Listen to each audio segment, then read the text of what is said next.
Muhammad itu hampir semua orang meyakini buta huruf, betul nggak? Betul. Kenapa? Ini sebabnya karena kita umat Islam meyakini Kanjeng Nabi buta huruf, sehingga orang Islam yang buta huruf tidak malu mengaku Muslim. Tidak segan-segan, tidak malu, ana Muslim. Padahal dia buta huruf.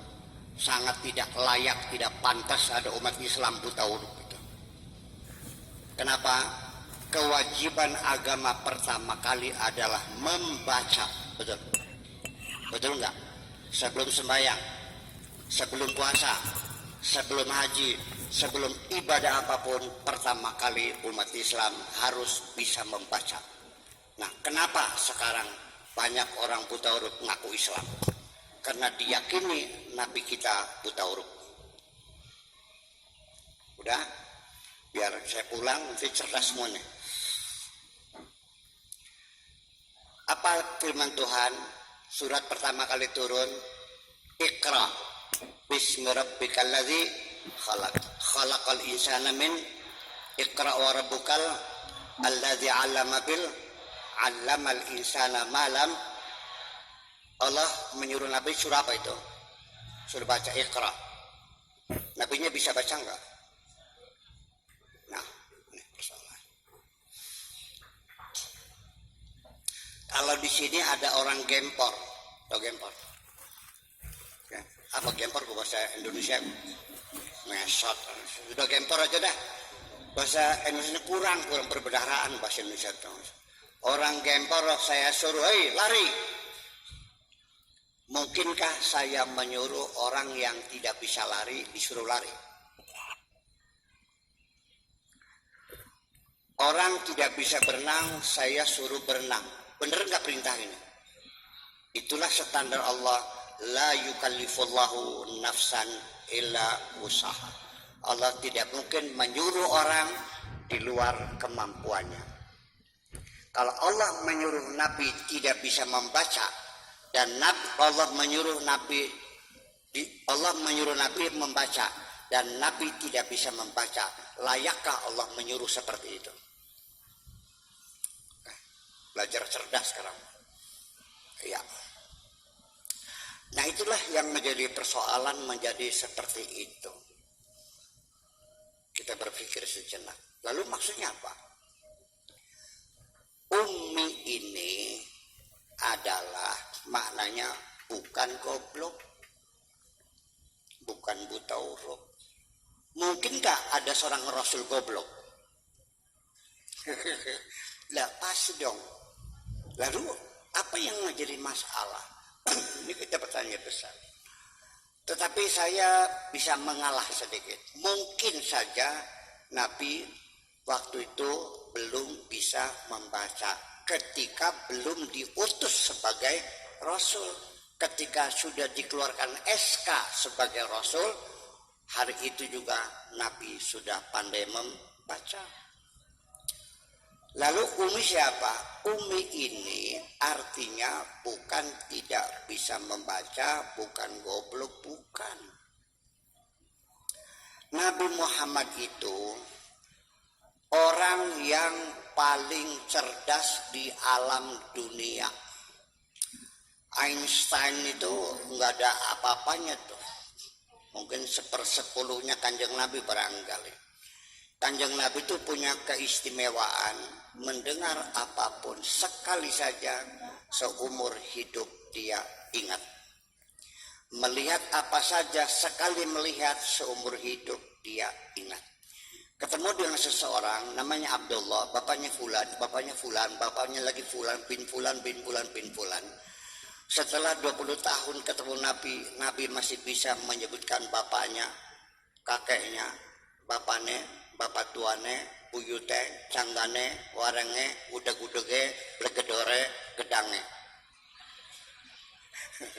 Hafal semuanya itu. Jadi kalau saya diberi memori seperti Kanjeng Nabi, maka saya akan menjadi orang yang paling hebat di dunia ini. Kuliah nggak usah bawa kertas, nggak usah bawa pulpen, Nggak usah bawa laptop, duduk saja, dengarkan apa yang kata dosen, hafal semua. Lulus nggak? Itu. Jadi tidak mungkin. Nah, jadi Nabi baca sakit. Dan ada riwayat yang banyak diceritakan orang, menjelang Nabi meninggal dunia, itu sedang sakit parah, beliau minta kertas dan pulpen untuk menuliskan wasiat sesuatu, karena dia sudah menyadari mungkin tidak akan lama lagi saya mesti kembali kepada Allah, ingin menitipkan umatnya, minta kertas dan pulpen. Disiapkan waktu itu oleh Siti Fatimah, disiapkan.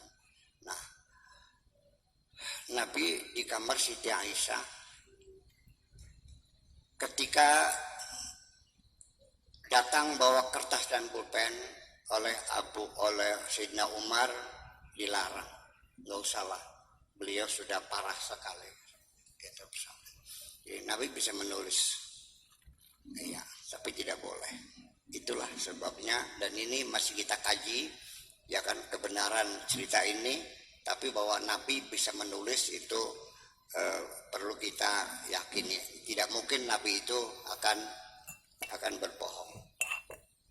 Kemudian, yuk, apa sih makna ummi ini? Dari mana kita mempelajari makna ummi? Jangan lihat di kamus, jangan lihat di dictionary modern. Kita baca saja dari Al-Quran, informasi asli. Allah menggunakan kata ummi itu apa? Mari di dalam surat Ali Imran, ya, ayat 75 kira-kira.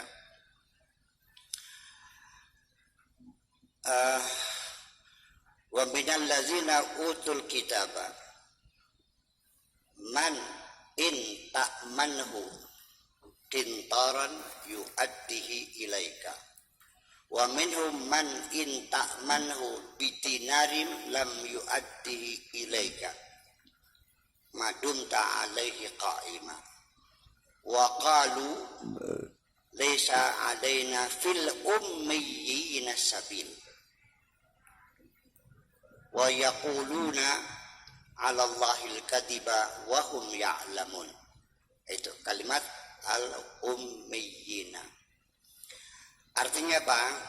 Bahwa di antara ahlul kitab itu ada dikatakan bahwa kalau kamu berikan amanah pinjaman 1 kintar, 1 ton, itu ada yang disampaikan. Ada lagi yang dititipin 1 dinar tidak dibayarkan. Kecuali kamu selalu mengontrolnya, pembukuannya dikontrol.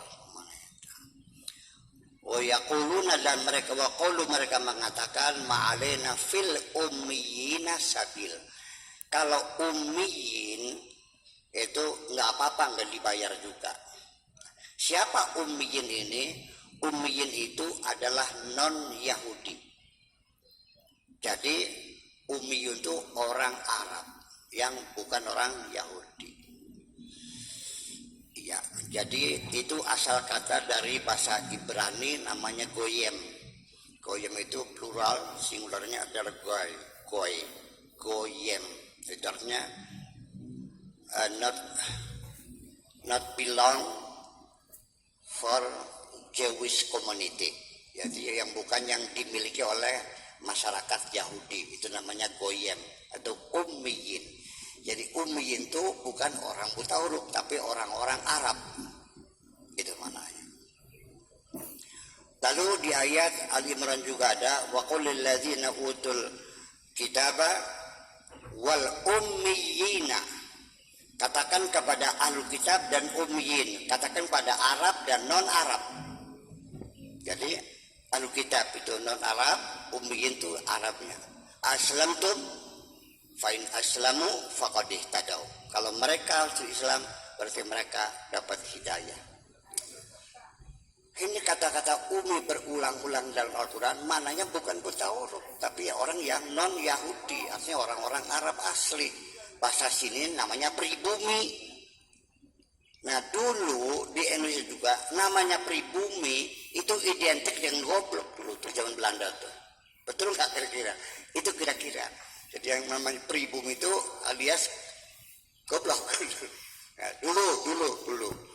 Nah, tapi sekarang kata pribumi sudah dihapus dari Undang Dasar ya. Cukup sebagai warga negara Indonesia.